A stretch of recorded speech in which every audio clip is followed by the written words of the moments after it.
seated. Brother Jeff? Well, good morning, everyone. It is good to see everyone. Isn't the temperatures in the 60s nice?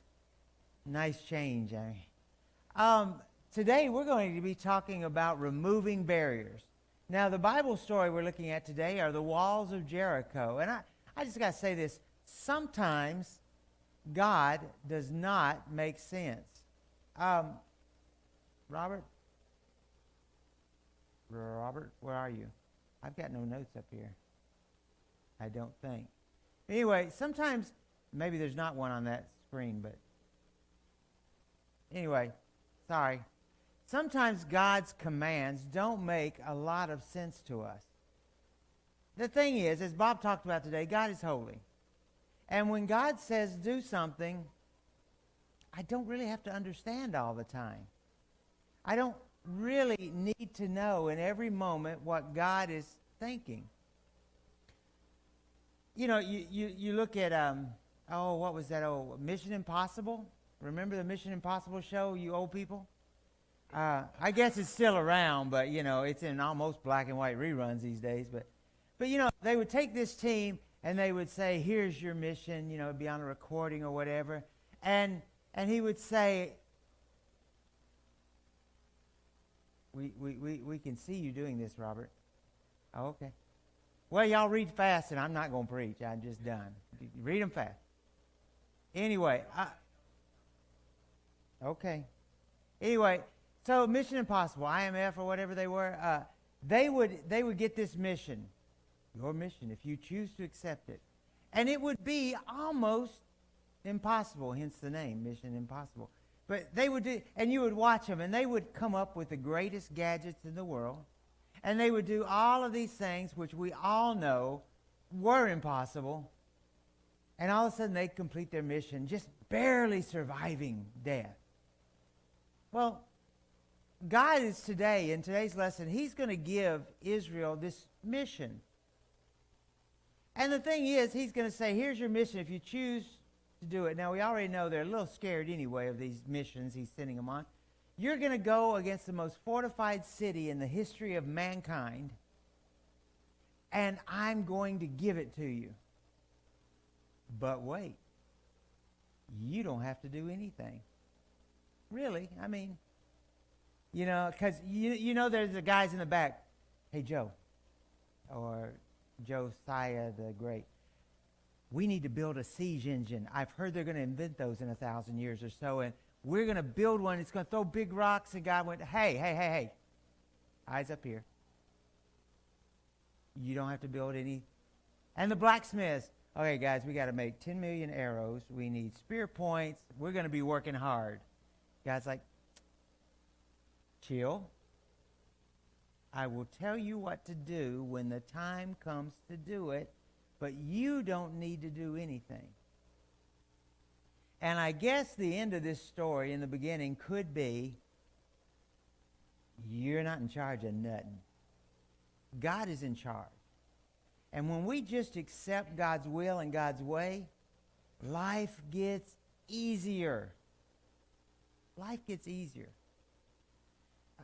I know in my past career that when I was in charge of something, man, it was so stressful. Especially with a military operation, with the war going on, it's like you don't just say, well, somebody does, you know, send 10,000 troops, and the Department of Defense says, okay, but then you say planes, people, fuel, food, ammo, you know, there is a formula for it, and I don't remember it. But anyway, you know, we do all this, and for weeks you plan this. That's why when the president says we're going to go help, it doesn't happen for a while, because we can't just start that fast. But here God says, we're going to do it. We're going to do it in a week. I'll show you how. So let's start with our reading, and then we'll move forward.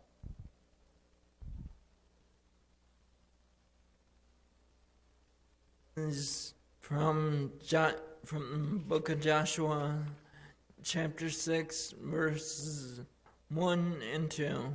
Now Jericho was tightly shut because of the sons of Israel. No one went out and no one came in, but the Lord said to Joshua, "See, I have handed Jericho over to you, with its king and the valiant warriors." All right, so the city of Jericho was somewhere. Now, we didn't know where it was for many, many, many years. About, well, almost 3,000 years. We had no clue where Jericho was, because when God decides to destroy something, there's a word that goes with it: utterly destroyed. And that's one of the reasons Jericho is such a great example. He destroyed that city to the point that archaeologists couldn't find it. And of course, for many years, the battle cry was, "It can't be true because there's no city." But they found it north of Jerusalem in about 1930, I think, was the first time, 1930, 35, that they discovered this city. Now, it looked, as you see up here on your left, it looked something like this. It was about 10 acres. It had an outer wall with a large ditch, which was, during the Bronze Age, that's how you defended.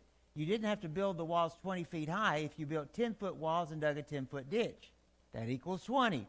And so they had a ditch and what they call a revetment, which is a very steep climb that's too steep to get a foot hold on, which would not have been of rock. It would have been of clay and things like that, so it's too slick to climb.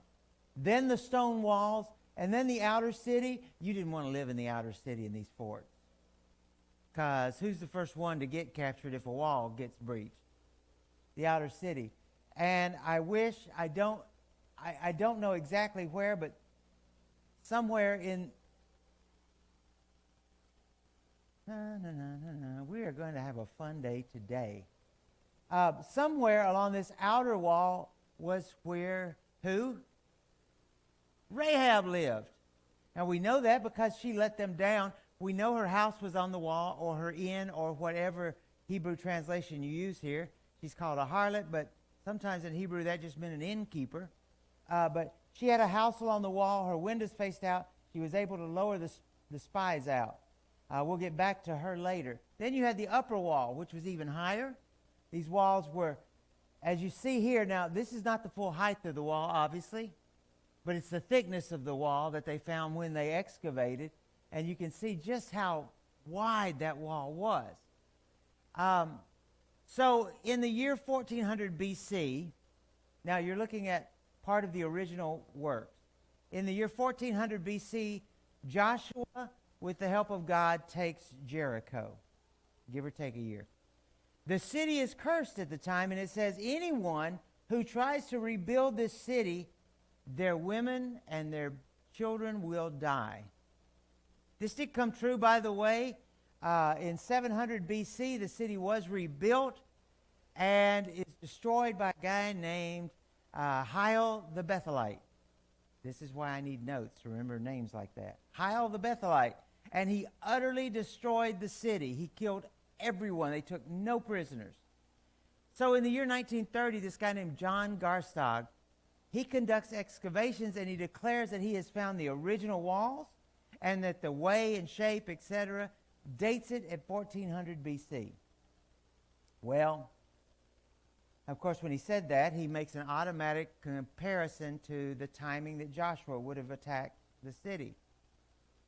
Well, in 1950, this lady named Kathleen Kenyon, who is not a believer in God, she came back and she says, nope, the Bronze Age artifacts in this dig tells me it came 100 years later, in 1550 BC, 150 years, and she said this city at that point was destroyed by the Egyptians, and in the year 1400 there would have been nobody there. Well, I don't always love modern science, but I do today, because in the year 1990, somebody decided we should try carbon dating on the wood that we found in the lowest part of it. Anybody want to guess what date the city comes back to? 1400. Actually, a little older than that, because the city was older, but what they find dates around the year between the mid-1300s and the mid-1400s. The Bible is true. And guess what? These archaeologists would have never found Jericho anyway had they not used the description of the city's placement from the Bible. They had given up looking for it. The atheists were saying it's not even real. It's a metaphor. But when archaeologists, others, had said, well, let's just see if it's near where they say it is. Hey, guess what? They found it. So anyway, let's continue the reading now. We're in Joshua chapter 6. We're going to read 3 through 16 and then verse 20. So here is God's instructions for laying siege to the mighty city of Jericho. All right?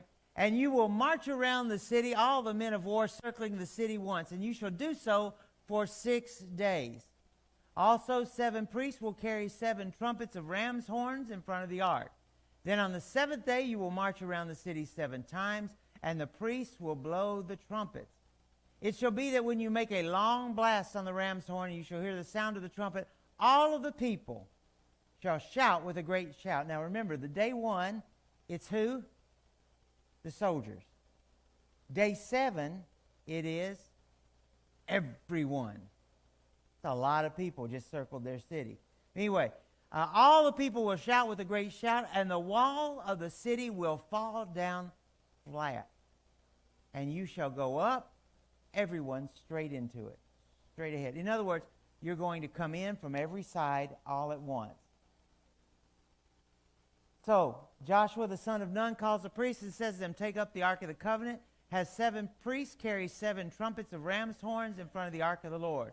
Then he said to the people, go forward and march around the city, and the armed men shall go ahead of the Ark of the Lord. And so it was that when Joshua had spoken to the people, the 7 priests carrying the 7 trumpets of ram's horns before the Lord went forward and blew the trumpets.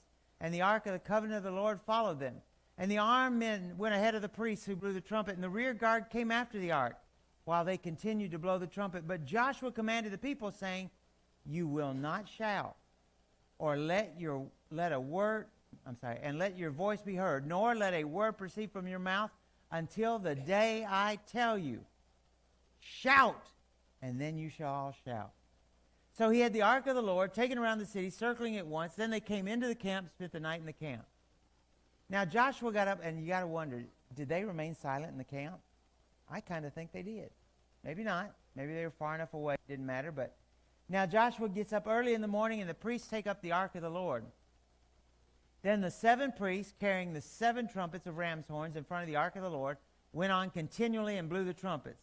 And the armed men went ahead, and the rear guard came after, while they continued to blow the trumpets. The 2nd day they marched around the city once and returned to camp. They did this for 6 days. Then on the 7th day they got up early at the dawning of the day and marched around the city in the same way 7 times. Only on that day did they march around the city 7 times. And at the 7th time, when the priests blew the trumpet, Joshua said to the people, shout, for the Lord has given you this city. Verse 20. And so the people shouted, and the priests blew the trumpets, and when the people heard the sound of the trumpet, they shouted with a great shout, and the wall fell flat, so that the people went up into the city, everyone straight ahead, and they took the city. So your mission, if you choose to accept it, remove the barriers stopping you from being obedient to God. Tear them down. Whatever your barrier is, I would list individual barriers, but I don't have time. Because your barrier is not my barrier, and mine's not yours. I mean, it can be from as bad to a criminal past you think you can't get over, to addictions, to health problems that you think just limit you so much you can't do anything for God anymore, to just a lack of faith, or a lack of prayer, or even for lack of having around to it, because you just can't get around to it. For some reason, it's too much energy to do good. Now, I get it. Yesterday was frustrating for me. I jumped in the car to go out early. I was going to do the 5K in Lena. I get to Bruce's. I didn't bother waking him up. It was early. But the car overheated. So I had some water and decided I better not drive the rest of the way. If something's wrong, I'm just sit here for a little while, and then I'll go home. And I get home and had to do something with Believe. Then I started to do something else and got interrupted with that. Then I started to do something else, and something else came up. all day long. It seemed like everything I tried to turn my hand to, including the sermon, kept getting bumped. Now see, the difference is I came here this morning extremely early to do it because God's work still has to get done. We cannot just say, I'm so distracted, I'll get to God later. God doesn't get laters. God gets us, and he gets it now. So Hebrews 11:30 tells us, by faith those walls fell down. Because had the people not marched, would the walls have fallen? No. Had the priests not blown the shofar, the trumpets, would it have fallen? No. Now, God might have made his will happen, but if the people had not had the faith to do what he said exactly, it wouldn't have happened. So go out by faith. Hebrews 11:6, without faith, it is impossible to please him. Or Matthew 9:29, it will be done to you according to your faith. Mark 9:23, all things are possible for the one who believes. God says, work. Do what you're called to do. And have the faith that good things will happen. Now, I know we've used this example before, but every spring, the farmers among us put corn in the ground as an act of faith because they hope we'll get enough rain this year to have a crop. They hope the weather will be okay in the fall to get it in. They hope the price will be enough so that they don't lose money on the planting of it. Everything is faith. And if you don't have faith, don't be a farmer. You won't survive. Bruce has faith that, 50-year-old tractors will keep running, but anyway. He has a couple new ones. He won't let me play with them yet, but anyway. So, God's plan seemed to be ridiculous. For 6 days, walk around the city once. God, come on. Walk. What do you think they're going to do? Come running out and going, oh, we're so scared because you can walk. Just do it. It's 10 acres. It's not that big. How big is a hayfield across from your house? 20. Okay, so if you drive by his house, right across the road from the old stone house is a field, 23 acres. Jericho was half the size of that hayfield. That's not a lot. I have walked around that field, the outside, many times. Doesn't take very long. So you expect us to do, let's say maybe for them, an hour walk, 2-hour walk around the city in this slow processional. That's going to cause this city to give up? I don't think so, Lord. Remember, a siege only works if you make it until they run out of water and they run out of food. And that's when a siege starts to work. I know the movies love to say, and we launch all these boulders and flaming barrels of oil and everybody fights, every single... No.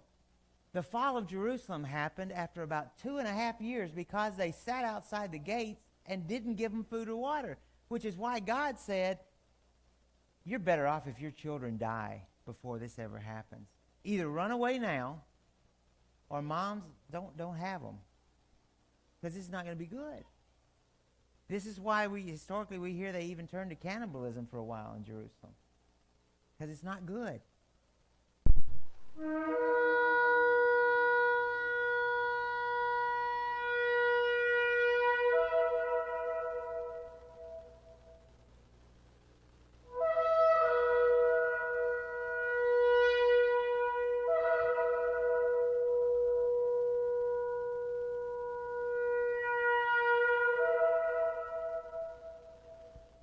So that's what they did.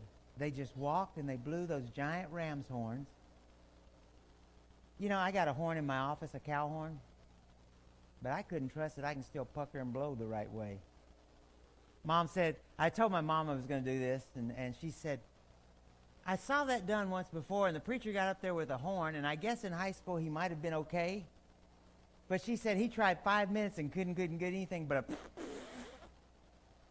and he gave up. She said, so your audio might be more dramatic than trying to blow that horn.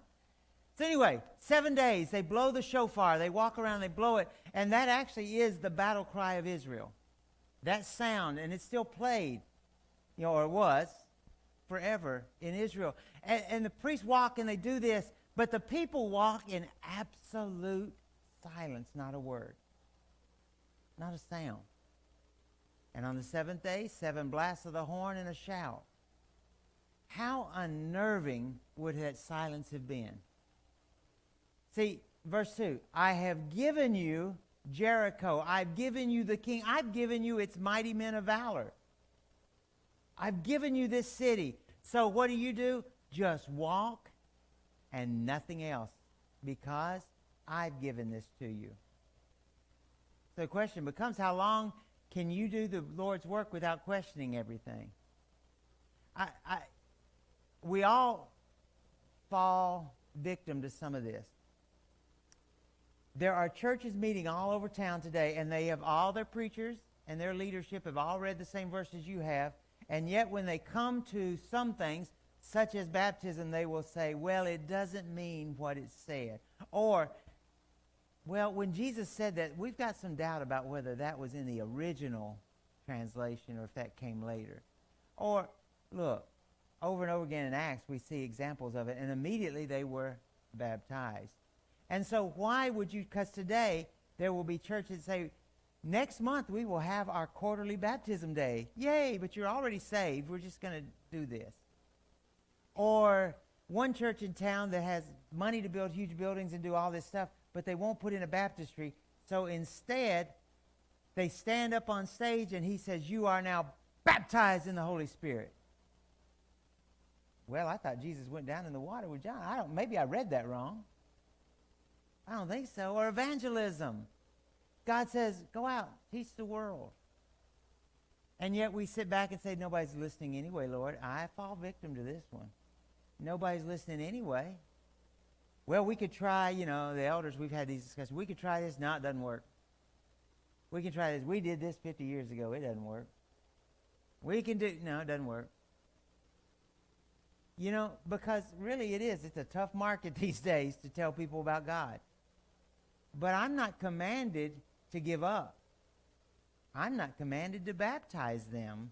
I'm commanded to teach them, to take opportunity to share God. And then, if they respond, I'm commanded to baptism in the name of the Father, the Son, and the Holy Ghost.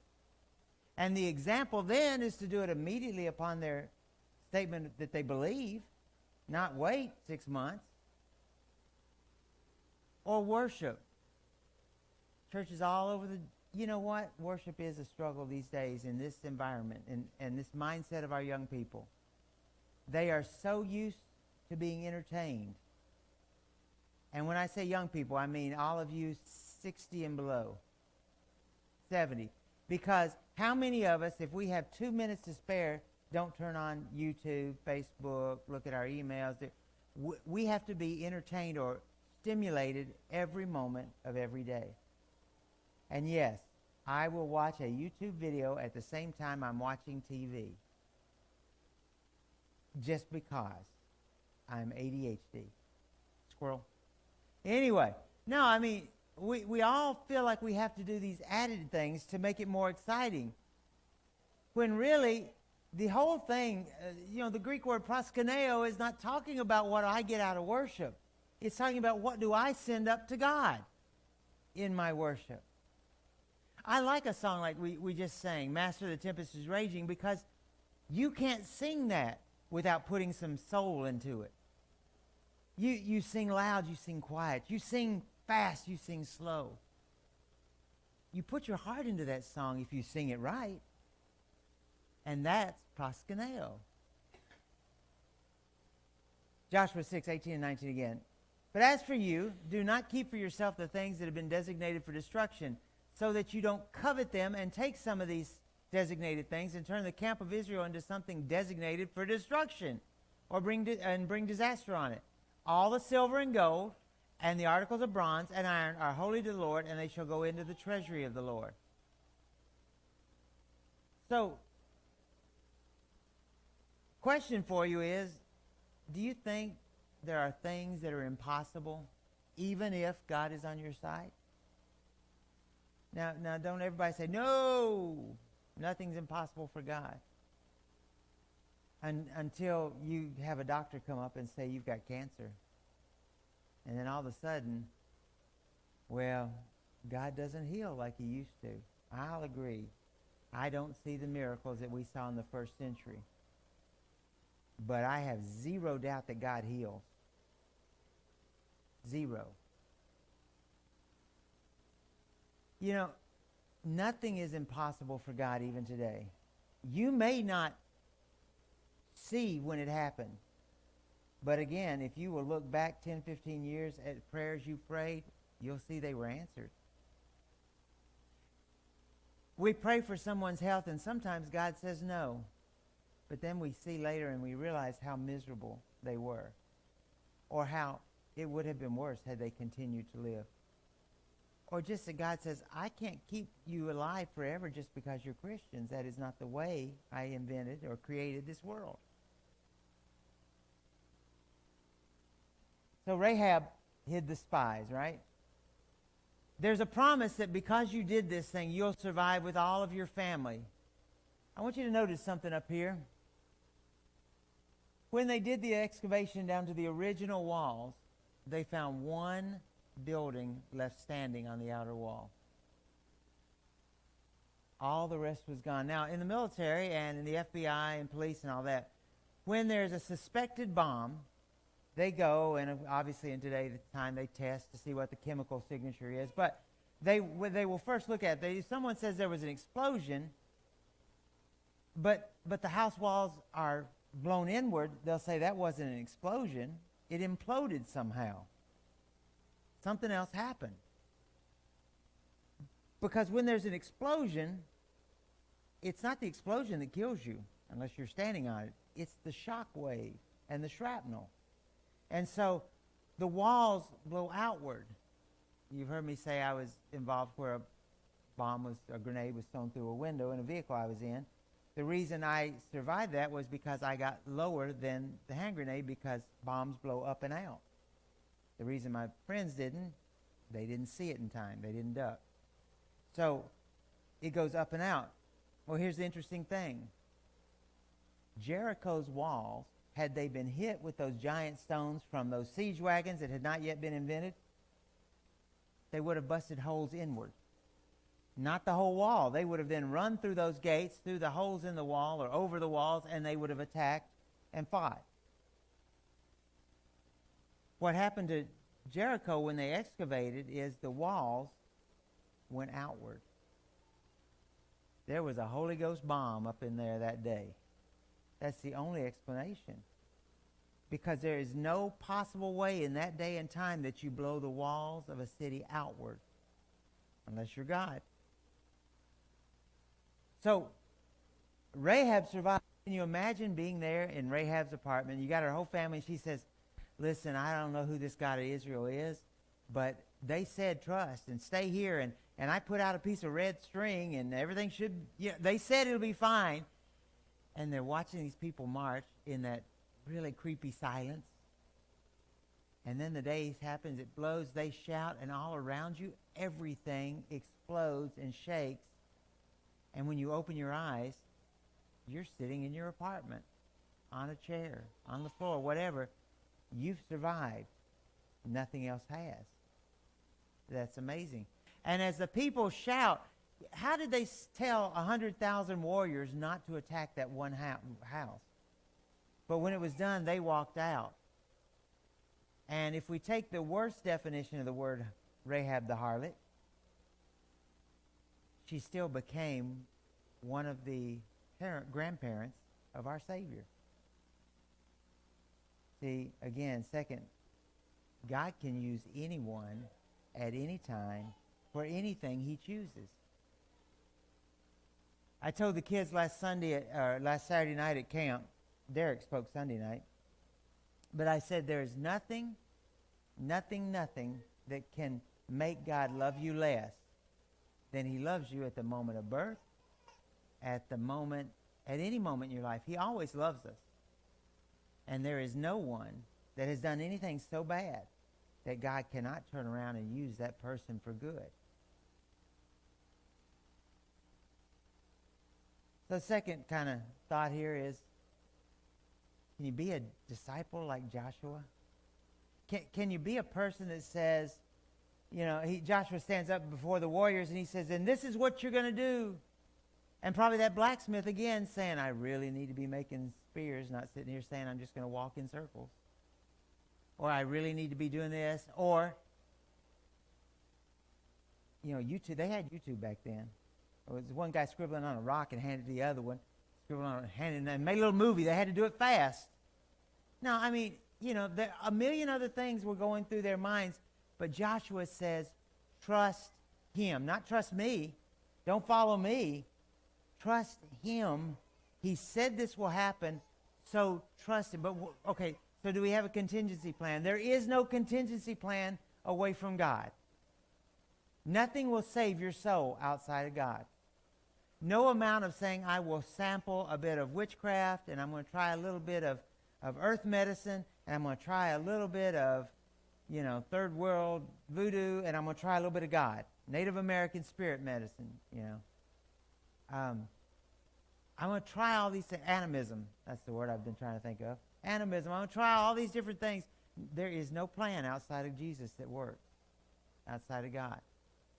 All of those may make you feel good in the moment, but they don't work. Now, I'll comment on something Bob said in his class. You were wrong. No. Bob mentioned the fact that he was talking about the little g gods, and there's when you read the Old Testament, there is something to the concept that there are other powers that we don't understand, that we are told to stay away from, such as necromancers, wizardry, and that is called Satan. There's a name for it. It's Satan. And Satan does have power. And Satan does do things. But there is only hope in God. Because for all of Satan's power, it still leads to death. Even if you seem rewarded in the moment. And we always have a victory when we follow God's plans for our lives. What's God's plan for your life? Hey, excuse me. Is God's plan for you just to be the best parent you can be at this time? Then do the best you can do. Is God's plan for you to write an incredible book of Bible studies? Then sit down and start writing. Don't keep saying, I'm going to someday. Just sit down and write. Is God's plan for you to someday be an elder, boys, or a preacher? Then start working on it now. Not next. Don't say when I'm 25 I'll start thinking about it. And don't say when I'm 50. I've told you before, and Allison will verify, my parents started teaching me how to be an elder. My father did when I was about old enough to listen to him, I guess, and start going with him. And my mother, when Allison and I got serious about each other, in a very short time, yes. But when we got serious, my mother said, you're going to be the wife of an elder. You need to know how to do some of these things. And took her with her to a funeral. I think it was the first thing. Made her go. We both hate funerals. We've been to a lot of them, I guess, over the years. But train now. If your job is to just, and this is not just, but just reach one person. Reach that person. And you won't know you've reached that one that God has planned for you unless you reach out to 100 or 1,000. So just try and touch somebody. It was interesting. So I said yesterday I was at Believe, and we had a visit. And in the interest of privacy, I don't want to describe too much, but one of the children involved, last time I was with them, I misspoke something and startled the child. And they didn't want to, touch me or come near me. So this time, I stayed back, and the child got out of the car and hid behind Patty immediately. And I just sat back, didn't do anything. And when the child ran near me, I didn't reach out and grab him at first, or anything. And slowly the child changed his mind, because I'm sitting here with toys around me and I'm smiling. And it wasn't long before the child was in my lap and playing with me, and in fact ignoring the birth mother. to play with me because I was a safe refuge over something that was a whole lot scarier than me. The point is, sometimes your job is to sit back, be quiet, and wait and let someone experience Jesus through your life. The hard part about that is, if you speak, you've broken God's plan sometimes. Or if you make noise, see, if they'd spoken and made noise, it would have messed up what they've been told to do. If you speak out of turn in wrong words at wrong times, people never forget that one little mistake. Wish they would. God does. But people don't always. So, be consistent in your Christian walk. Today, if we can help you in that walk of faith, because that's what this is all about, a walk of faith. If we can help you, there's something you need, please come while together we stand and while we sing.